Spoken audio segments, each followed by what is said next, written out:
Hello viewers, আসসালামু আলাইকুম। সীমা cooking channel থেকে বলছি। আমি সীমা, ঢাকা থেকে। সো ভিউয়ার্স, আজকে আমি দেখাবো মোগলাই পরোটা। আমার সাথে কী কী উপকরণ দিতেছি দেখতে থাকেন। আমি প্রথম ডিম একটা বাংলাম, 3টা দেব। আপনারা চাইলে একটা দিয়ে করতে পারেন, 2টা দিয়ে করতে পারেন, যার যার মতো করবেন। আমি আমার মতো করছি। অল্প উপকরণ দিয়ে মোগলাই পরোটা তৈরি হয়ে যায়। আপনারা বাসায় ট্রাই করতে পারেন, সপরিবারে খেয়ে এনজয় করতে পারেন, কারণ মোগলাই পরোটাতে বেশি কিছু লাগে না। আমি 3টা দিলাম।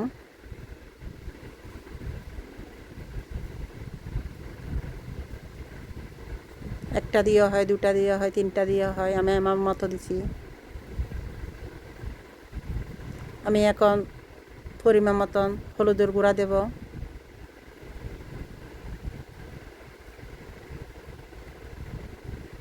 পরিমাণ মতন লবণ দেব,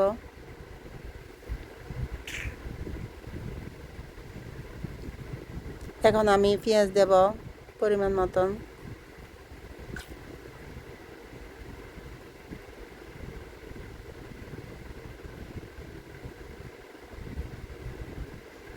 পরিমাণ মতো কাঁচামরিচ দেব। কাঁচামরিচ একদম কুচি করে কাটতে হবে, কামড়ে যেন জাল না লাগে, বাচ্চারা খেতে যেন আনন্দ পায়। এখন ধনিয়া পাতা দিচ্ছি, আমি ওই যে বোম্বাই পাতাটা দিচ্ছি, আমরা ওটা খাই, ওটা অনেক সুন্দর, এই স্ট্রং স্মেল, এই জন্য আমি এটা আমাদের বাসায় আনে বেশি। এটা মোগলাই পরোটাতে দিলে অনেক হয়, ইয়াম্মি হয়। আপনাদের কাছে যেটা আছে সেটা দেবেন।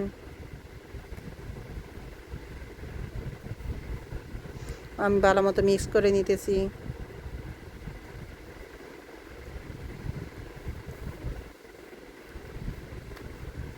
একটু ভালো মতো মিক্স করতে হবে, না হয় লবণ বসে থাকতে পারে, নিচে হলুদ বসে থাকতে পারে।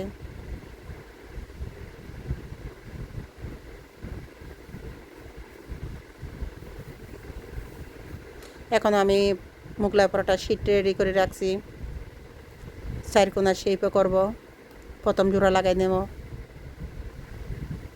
বের হয়ে না যায় মতো জোড়া লাগাই নেবেন। প্রথম একটু শুকনো পাউডার দিয়ে, অনেক সাবধানে করা লাগে, এগুলো বের হয়ে যায়।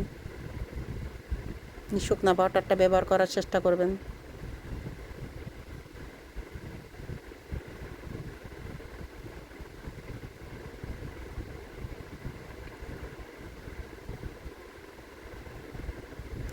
দেখেন এত সাবধানে করছি, একটু বের হয়েছে, আবার আমি ঠিক করতেছি।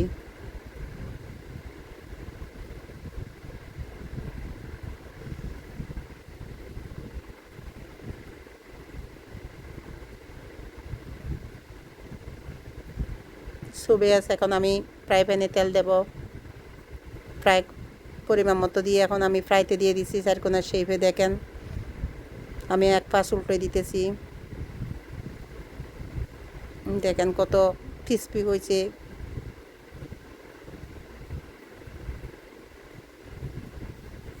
কাঁটা চামচ দিয়ে আপনারা মাঝখানে একটু ছিদ্র করে করে দেবেন, কারণ ডিমটা যেন কুক হয়।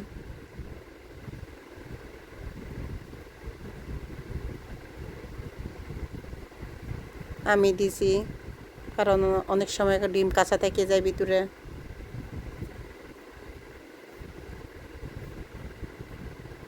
আমি আরেকটা দিছি, আমি 3টা করছি।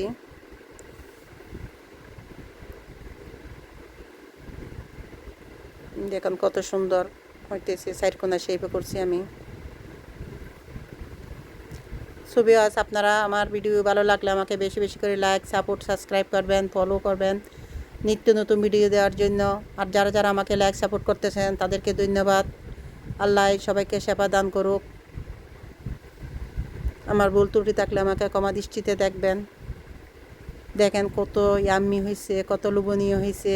আমি একটু ডেকোরেশন করে দেখাইতেছি। একদম স্বাস্থ্যসম্মত, বাসায় বানায় খেলে আপনারা অবশ্যই খাবেন বাচ্চাদেরকে নিয়ে।